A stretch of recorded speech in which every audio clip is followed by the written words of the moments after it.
یہ جب نزلہ اس کو لگ جائے گا اینڈروفلاکساسین دیں, آئبوپروفن دیں. تو اگر شدت ہے, زیادہ شدت ہے, فارم بڑھنے کے جو ایج کے ہوتے ہیں وہ پھر بچتے نہیں ہیں. وہ کیوں نہیں بچتے؟ بیسک وجہ کیا ہوتی ہے کہ ان کے اندر جب ڈائریا ہوتا ہے نا, پیچس لگتے ہیں. ریبٹ کی باڈی کے اکارڈنگ آپ اس کو ایکوریٹ طریقے سے میڈیسن دے سکیں. ان کے میڈیسن نہ اتنی کم ہو کہ وہ رزلٹ ہی نہ دے, نہ اتنی زیادہ ہو کہ اس پہ. ابھی ہمیں کیسے پتہ چلے گا کہ یہ بیکٹیریل ہے یا وائرل ہے؟ ٹھیک ہے, تو اس میں ہم نے اگر وائرل ہے تو خود بخود ٹھیک ہو جائے گا. اس کو کنٹرول بڑے آسانی سے کیا جا سکتا ہے. اگر فارم اگر آپ نے بنایا ہوا ہے تو فارم کے اندر آپ جائے گا جی ڈیزیز کے حوالے سے, اور ڈاکٹر صاحب باری باری آپ کو انشاءاللہ تفصیل کے ساتھ ایک بیماری کے حوالے سے معلومات فراہم کریں گے. ٹھیک ہے.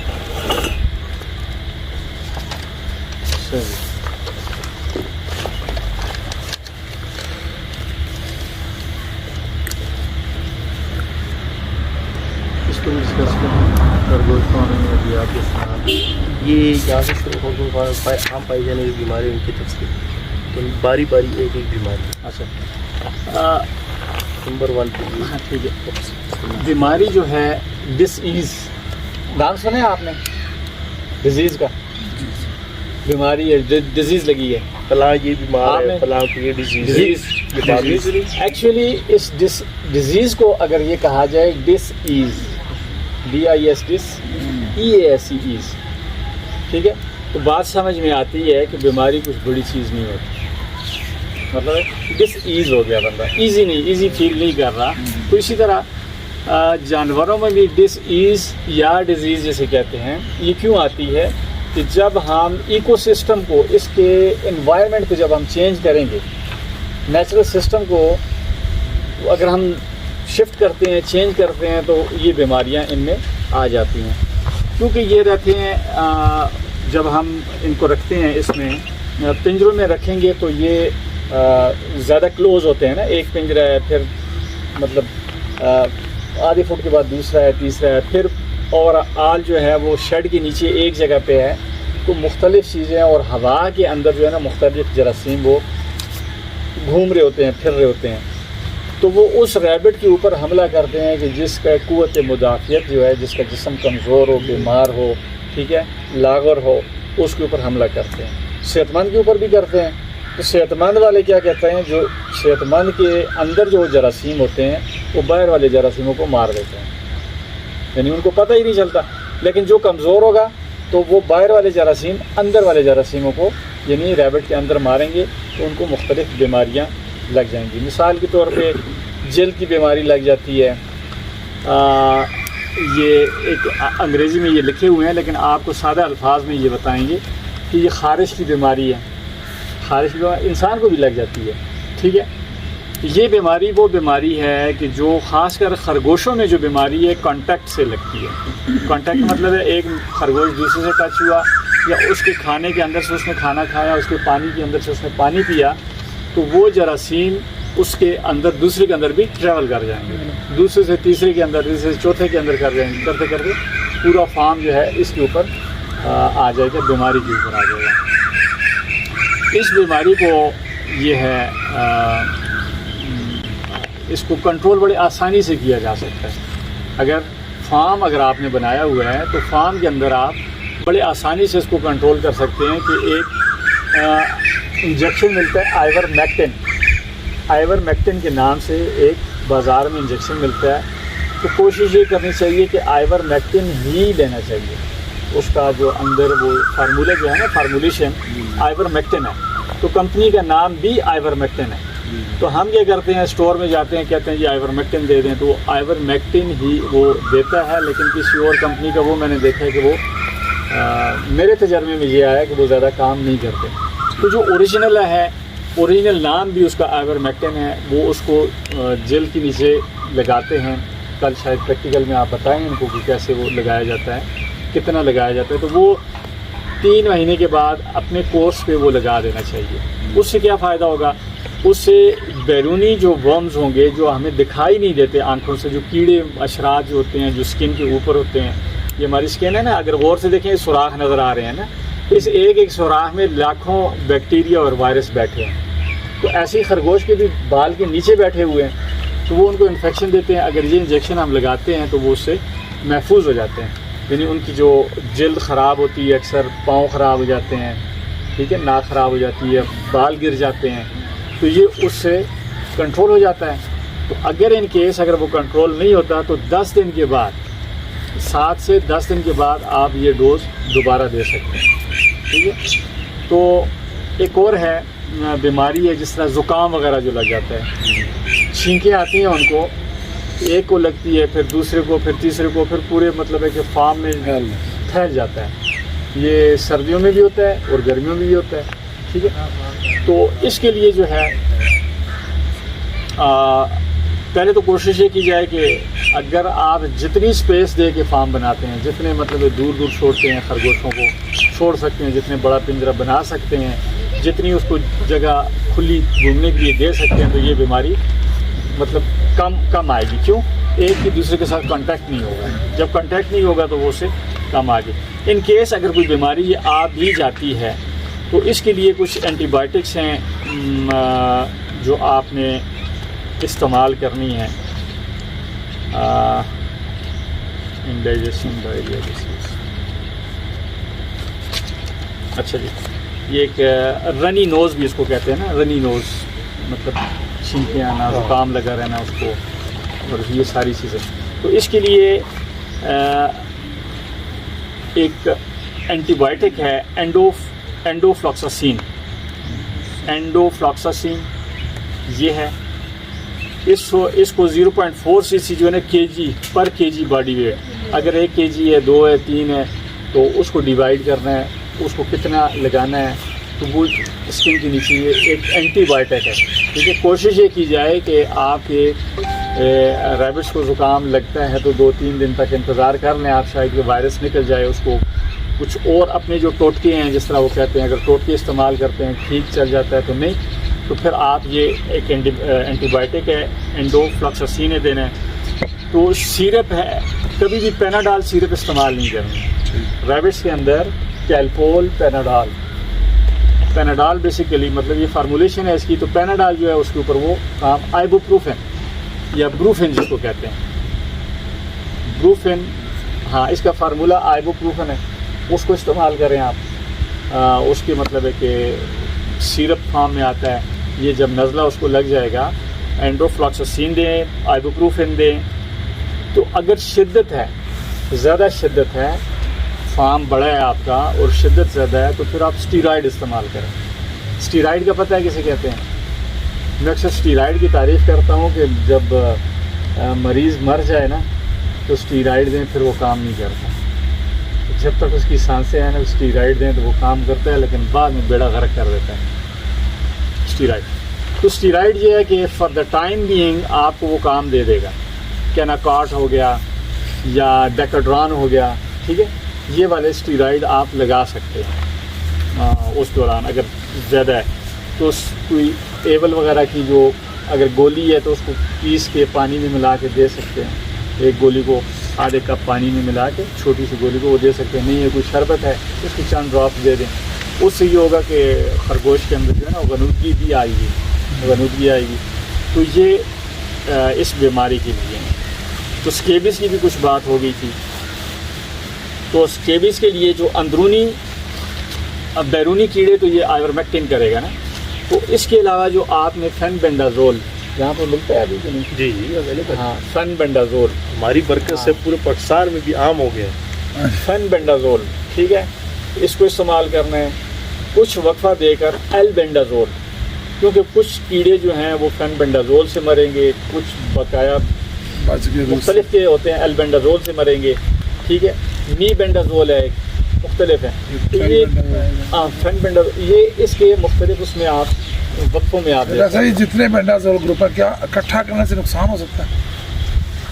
ہاں ہو سکتا ہے. ابھی ہے یہ نا کہ آپ نے ایک ہک ورم, ہک ورم کہتے ہیں, چھوٹے چھوٹے وہ کیڑے ہوتے ہیں ان کے اوپر, یا تھریڈ ورم دھاگوں کی طرح جو ہوتے ہیں, یا ایک ہوتا ہے ٹیپ ورم, بالکل ٹیپ نہیں ہوتی ہاں، آپ کبھی اس ٹیپ کی طرح وہ پتلے ہوتے ہیں. سب سے تو خطرناک ہر یہ کے لیے ہر اس جین کے اس کے لیے الگ سے وہ دوائی ہوتی ہے. تو اگر ایک ہی دفعہ ہم دوائی دے دیتے ہیں تو ہے تو کیمیکل ہے. تو کیمیکل سے جب ملتا ہے تو باڈی کے اندر ری ایکشن جب ہوتا ہے تو وہ ہمیں نہیں پتہ پھر کیا ری ایکشن ہوگا. ایسا ہی ہے. ٹھیک ہے. تو احتیاطاً ہم یہ کہتے ہیں کہ وقفے سے 3 دن آپ نے ایک دن دی 2-3 دن وقفہ کر کے پھر اگلے کو دے دیں. تو اس طریقے سے آپ کے خرگوش صحت مند رہیں گے. کیوں؟ جو خون وہ اندر سے پیراسائٹ، اس کو پیراسائٹ کہتے ہیں، طفیلیے اردو میں طفیلیے کہتے ہیں، جو زندہ جسم کے اندر سے وہ کھینچ لیتے ہیں ساری انرجی، کمزور ہو جاتا ہے وہ. تو انسانوں کے لیے بھی یہ کوشش کی جائے کہ علاج سے پہلے پیٹ کی کیڑوں کا علاج کیا جائے. ٹھیک ہے. یہ پرانے حکمہ کا یہ طریقہ کار بھی تھا.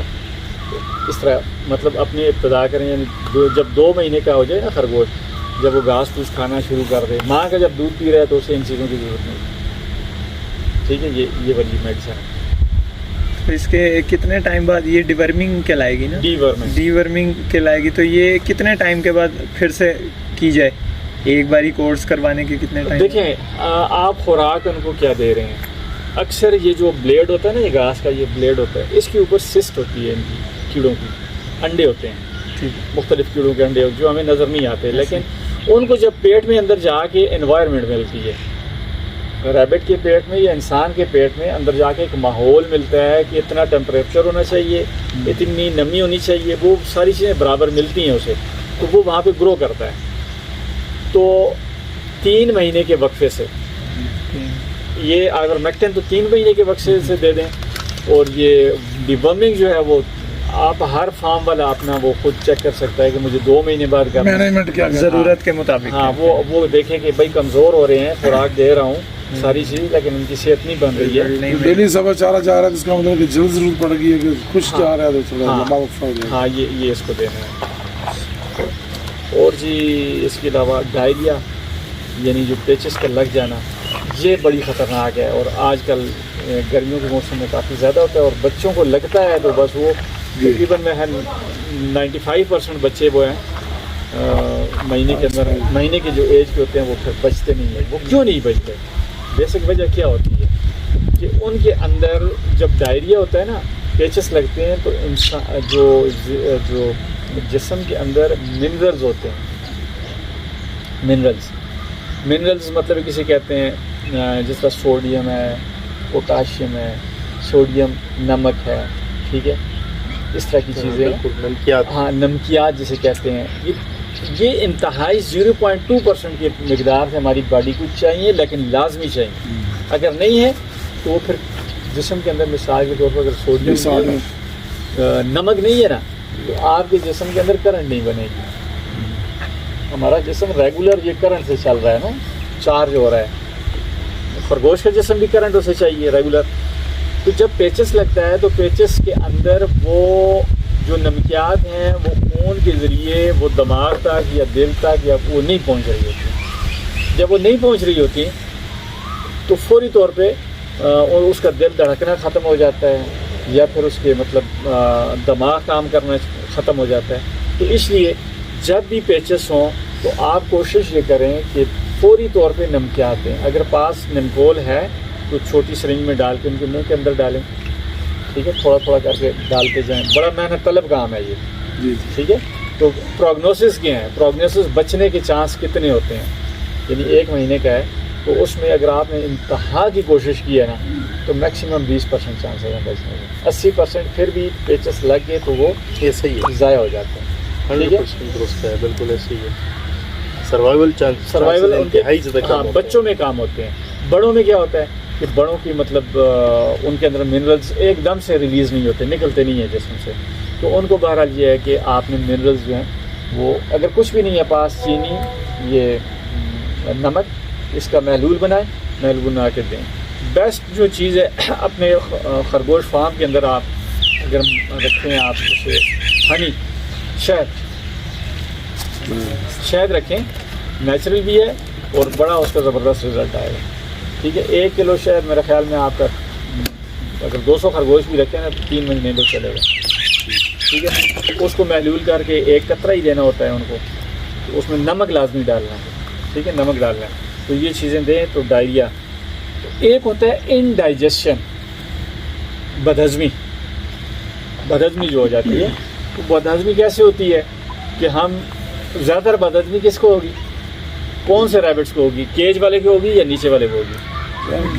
کیج والے کو ہوگی نا. اوقات محدود ہے. کیج والے کو جو ہم نے دیا اس کو یار طبیعت نہیں تھی, یہ چیز میں نے ابھی نہیں کھانی, ابھی کیا کروں, بھوک لگی ہے, چلو یہی کھاتا ہوں, ٹھیک ہے, وہ کھا لیتا ہے. وہ اس کی جو سائیکالوجی ہے وہ ہمارے ساتھ وہ بنتی ہے, لیکن اندر کی سائیکالوجی جو ہے اس کے اندر انٹسٹائنل سائیکالوجی ہے وہ ڈیولپ نہیں ہو رہی ہوتی, اسے انڈائجیشن ہو جاتی ہے, بدہضمی ہو جاتی ہے. تو بدہضمی میں جو اس کے تھکلس میٹر جو ہوتا ہے, جو اس کی مینگنیاں جو ہوتی ہیں وہ نرم ہوتی ہیں, اور پیچز بھی نہیں ہوتے. وہ پیچز نہیں ہوتے, لیکن وہ اسٹول جو ہوتا ہے سیمی سالڈ ہلکا سا وہ نرم ہوتا ہے, ٹھیک ہے, وہ چپک جاتا ہے, اسے انڈائجیشن کہتے ہیں. تو آپ کے خیال میں انڈائجیشن کے وقت کیا کرنا چاہیے ہمیں؟ کبھی بھی ریبٹ بھوکا نہیں مرے گا, کھا کے مرے گا, ٹھیک ہے. یہ بات ذہن سے نکال لیں یار, میں نے ابھی 1 بجے نہیں ڈالا, کوئی 2 بجے نہیں ڈالا, تو اسے کچھ بھی نہیں ہوگا, ٹھیک ہے. بلکہ اس کی جتنا آپ اس کو بھوکا چھوڑ کے اس کے بعد ایک مقدار تھوڑا دیں گے کھانا, جتنا بھی بھوکا چھوڑیں گے نا آپ, جتنا انسان کو یا کسی جانور کو بھوکا چھوڑیں گے تو اس میں انرجی زیادہ آ جائے گی. وہ کیسے؟ اس کے اندر جو جراثیم ہے نا, انسان کو تو چاہیے نا انرجی, ہر وقت انرجی چاہیے. میں ابھی باتیں کر رہا ہوں, اگر میں نے کھانا نہ کھایا ہوتا, صبح کا ناشتہ نہ کیا ہوتا, تو ابھی میں بات نہ کر سکتا, ٹھیک ہے. تو میں اس کے ناشتے کے اوپر چل رہا ہوں, لیکن اب مسئلہ کیا ہے کہ میرے اندر مختلف جراثیم جو ہیں میری رگوں کے اندر وہ گھوم رہے تھے, مختلف جراثیم گھوم رہے تھے, ٹھیک ہے. فیٹس کی صورت میں بھی تھے, کولیسٹرول کی صورت میں بھی تھے. تو وہ میں نے ابھی دن کا کھانا میں نے نہیں کھایا, میں ایک دن کا کھانا مطلب اسکپ کرتا ہوں, نہیں کھاتا. کیوں کہ وہ جو مجھے انرجی چاہیے تھی نا, میرا اندر ڈائجسٹو سسٹم کام تو کر رہا ہے نا, تو وہ ہضم کر دیتا ہے ان بیکٹیریاز کو بھی اور وائرس کو بھی, اور ساری چیزوں کو جب سرکولیشن میں آتا ہے نا, گرم کر کے ختم ہو جاتا ہے. تو اسی طرح جانور میں بھی ہوتا ہے, کچھ ٹائم کے لیے, ہفتے میں, 10 دن میں, مہینے میں, اپنے شیڈیول کے مطابق آپ ان کو فاسٹنگ میں رکھیں. فاسٹنگ مطلب بھوکا رکھیں. جب بھوکا رکھیں گے ان کی کیا ہوگی, ڈیٹاکسیفیکیشن ہوگی. جو ٹاکسک میٹیریل جو ہم ان کو کھاد یہ دے رہے ہیں, دانے دے رہے ہیں, یہ جو پیلٹس دے رہے ہیں, تو پیلٹس کے اندر بھی تو ٹاکسک میٹیریل تو لازمی ہے, ٹھیک ہے. تو وہ ڈیٹاکسیفیکیشن اس کو ہو جائے گی, اس کو ٹاکسک میٹیریل کم ہو جائے گا. تو اس صورت میں بھی اس کے اندر ہم جس طریقے سے اگر بھوکا رکھتے ہیں تو اس کے اندر جو دودھ پلانے والی فیمیل ہے اس کے ساتھ بھی معاملہ کر سکتے ہیں. بہت اچھا آپ نے, لیکن دودھ پلانے والی فیمیل کو اس وقت ہمیں انرجی چاہیے ہوگی, ٹھیک ہے. تو اس کے ساتھ ہاں, میں نارمل اس میں کہہ رہا ہوں کہ بچوں میں بھی یہ نہیں کرنا, یعنی 1.5-2 مہینے کے جو بچے ہیں ان میں, میں میچور اینیمل کی بات کر رہا ہوں. میچور اینیمل نارمل, جو بچے دینے والے ہیں وہ نارمل نہیں ہیں, ٹھیک ہے, یا جو پریگننٹ ہے وہ بھی نارمل نہیں ہے, ٹھیک ہے. جب وہ پریگننسی سے بچوں کو دودھ پلا کے جب ہٹتی آپ تیار کر رہے ہوتے ہیں اس کو, تھوڑا سا اس کو بھوکا رکھ کے, مطلب ہفتے میں 10 دن میں 2-3 دفعہ اس کا بھوکا رکھ کے وہ کریں. یہ پریکٹس اگر ہر فارمر کی اپنی اپنی پریکٹس ہے, تو میری تھوڑی سی وہ معمولی سی سائنٹیفک ٹچ ہے اس میں نا, میرا اپنا وہ سوچ کے وہ کرتا ہوں, تو وہ اچھے ریزلٹس آ جاتے ہیں. تو انفیکشن کی صورت میں ایک تو ہوتا ہے وائرل انفیکشن, جب پیچز لگ جاتے ہیں. زیادہ لینتھی تو میں نہیں کہہ رہا, نہیں, یہ ٹھیک ٹھاک, اگر آپ کو آ رہی ہے تو پھر بھی مجھے اس کے لیے ٹھیک ٹھاک ٹائم رکھا ہوا ہے ہم نے. ہاں, جہاں سے سمجھ نہیں آ رہی یا وہ ہو رہا ہے نا, تو مجھے بتا دینا کہ میں یہ نا ویسے میں لگا رہا ہوں. اچھا, انفیکشن جو ہوتے ہیں 2 قسم کے ہوتے ہیں. جو ڈائریا ہوتا ہے نا, آپ کے خرگوش کو 2 قسم کا اس کے جراثیم حملہ کرتے ہیں. ایک ہوتا ہے وائرل, وائرس, ایک ہوتا ہے بیکٹیریا. وائرس کے اوپر اینٹی بائیوٹک آپ نے نہیں دینی, ٹھیک ہے. وائرس کے اوپر اینٹی بائیوٹک وائرل کام ہی نہیں کرتی. ابھی ہمیں کیسے پتہ چلے گا کہ یہ بیکٹیریل ہے یا وائرل ہے, ٹھیک ہے.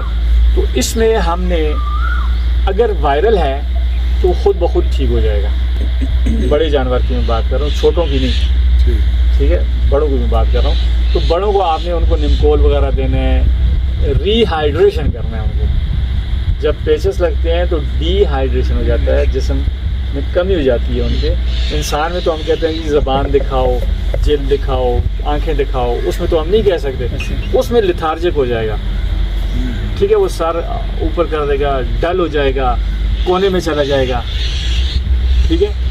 تو جو خرگوش کونے میں گھسے گا آپ نے بڑی اس کے اوپر توجہ کرنی ہے. یہ کبھی آپ نے نوٹ کیا ہے اس میں؟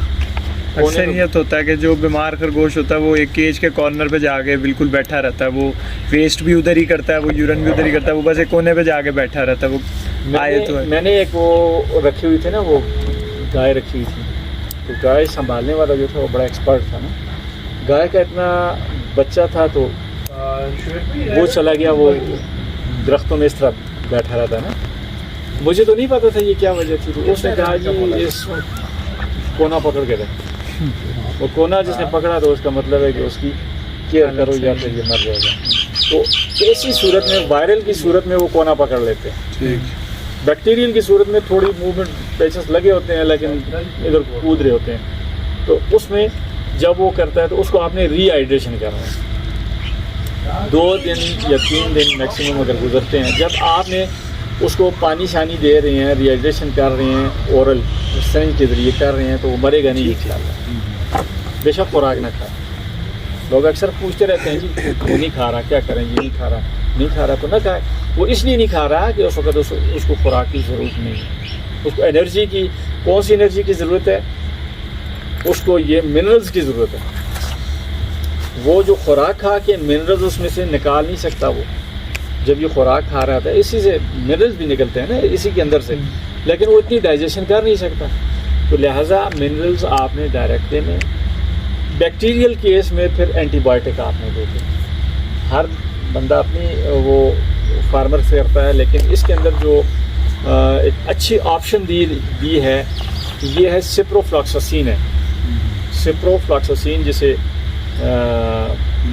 نوویڈیٹ بھی ہے. سپروفلاکساسین فارمولہ ہے, نوویڈیٹ ہے. نوویڈیٹ اس کی جو شربت ملتی ہے, ساتھ اس کے آپ فلیجل بھی دیں, فلیجل دے دیں, ٹھیک ہے. اور اگر درد ہے تو اس کے لیے پھر آپ آئیبوپروفن دے دیں, یا اسپازموڈائن شربت ہے. اسپازموڈائن نیچرل ہے بالکل, اور وہ بھی آپ استعمال کر سکتے ہیں. اچھا, میجر کاز کیا ہے اس کی, یہ ڈائریا شائریا کیوں ہو جاتا ہے, یہ بلاٹنگ کیوں ہو جاتی ہے. بلاٹنگ مطلب ہوا کا اس کو کیوں بھر جاتا ہے, کہ بیسک جو ہے وجہ اس کی موومنٹ, ہم ریسٹرکٹیڈ موومنٹ آف ریبٹس, اس کی موومنٹ جو ہے نا اس کو ہم نے محدود کر دیا ہے. تو وہ پھر جو کھاتا ہے تو کبھی کبھار تو بلاٹنگ ہونی چاہیے نا, پھر اس کو گیسز پیٹ میں وہ جمع ہوتی رہتی ہیں, وہ ڈائجیشن اس کی نہیں ہوتی, اس کی ایکسرسائز اتنی نہیں ہوتی جتنی اس کی فوڈ ہو جاتی ہے اکثر. تو اس کے لیے کیا کرنا چاہیے, اس کے لیے ایک اچھا ہے کہ آپ, یہ بچوں میں زیادہ تر ہو جاتا ہے, آپ ان کے پیٹ کو دیکھیں اور ان کا مساج کریں. یعنی ہر آدھے گھنٹے 1 گھنٹے بعد اس کو دیکھیں اور مساج کرتے رہیں. مساج نہ کیا وہ پھول کے مر جائے گا, پیٹ اس کا پھول کے مر جائے گا. مساج کریں گے نا, مساج کرنے سے کیا ہوگا آپ کے ذہن میں ہے کوئی, کیا جس ٹائپ کا وہ اپھارا ٹائپ ہو جاتا تھا, وہ موومنٹ کریٹ ہوگی. انٹسٹائنل موومنٹ جو ہے, جو ان کے اندر جو رک چکی تھی موومنٹ, آنتوں کی حرکت دوبارہ ہو جائے گی. تو اس سے وہ پھر ان کے گیس بھی ریلیز ہوگی, اور جو چیز اندر ہضم وہ ہے وہ ڈائجیشن ہوگی, اور اس کے اندر گیسز بھی پیدا ہوں گے. بیچ میں سے کوئی سوال ہو تو ساتھ ساتھ میں کرتے جائیں. ہاں, اس متعلق اگر کوئی آپ چھوٹے سے چھوٹا سوال. آپ نے پیچھے اینروفلاکساسین کا بتایا تھا, تو اس کا انجیکشن بھی آتا ہے, اور اس کا جو لیکوڈ مطلب سیرپ ہے وہ بھی آتا ہے, تو انجیکشن فارم یوز کرنا ہے اس کی. اور باقی یہ جو آپ نے ڈی ورمنگ کے لیے 3 دوائیاں بتائی ہیں, ان کی کوانٹٹی کتنی پر کے جی کے حساب سے یوز کرنی؟ یہ پر کے جی کے حساب سے 0. ابھی آپ کا ہیلدی ریبٹ ہے تو اس کو 0.2 سے 4 ml. تو آپ مناسب سمجھے میں بتا دوں. ہاں باقی آپ یہ بنیادی طور سے 20 سے 25 ملی گرام چاہیے ہوتی ہے, اور ایم جی چاہیے ہوتی ہے. اور کسی بھی میڈیسن کو یعنی کہ یہ سمجھنے کے لیے کہ اس کے 1 ml میں کتنے mg پائے جاتے ہیں، کتنے ملی گرام ہے، اس پہ ایک بڑی تفصیل ایک ویڈیو بھی موجود ہے، وہ لازمی دیکھیے گا۔ وہ صرف اس ٹاپک پہ ہے کہ جو انٹرنیشنل یونٹ میں جو میڈیسن آتی ہے اس کو کیسے ایم جی میں کنورٹ کرنا ہے کہ ریبٹ کی باڈی کے اکارڈنگ آپ اس کو ایکوریٹ طریقے سے میڈیسن دے سکیں، یعنی کہ میڈیسن نہ اتنی کم ہو کہ وہ رزلٹ ہی نہ دے، نہ ہی اتنی زیادہ ہو کہ اس پہ بہت ساری میڈیسن ایسی ہیں جو کہ اگر زیادہ کوانٹٹی میں دیں تو ریئیکشن کر دیتے ہیں، یعنی موسٹلی کیسز میں ڈائریل پرابلم شروع ہو جاتے ہیں۔ تو بہرحال یہ 20 to 25 ملی گرام موسٹلی میڈیسنز، جتنی بھی میڈیسنز ہیں، اینٹی بائیوٹک لے لیں، یہ اینتھلمینٹک کی ڈیوارمنگ والے میڈیسنز لے لیں، انڈروفلاکسسین، سپروفلاکسسین، اس میں کچھ اور بھی ایسی میڈیسنز ہیں، جینٹامائسین، یہ ساری کی ساری 20 سے 25 ملی گرام کے حساب سے باڈی ویٹ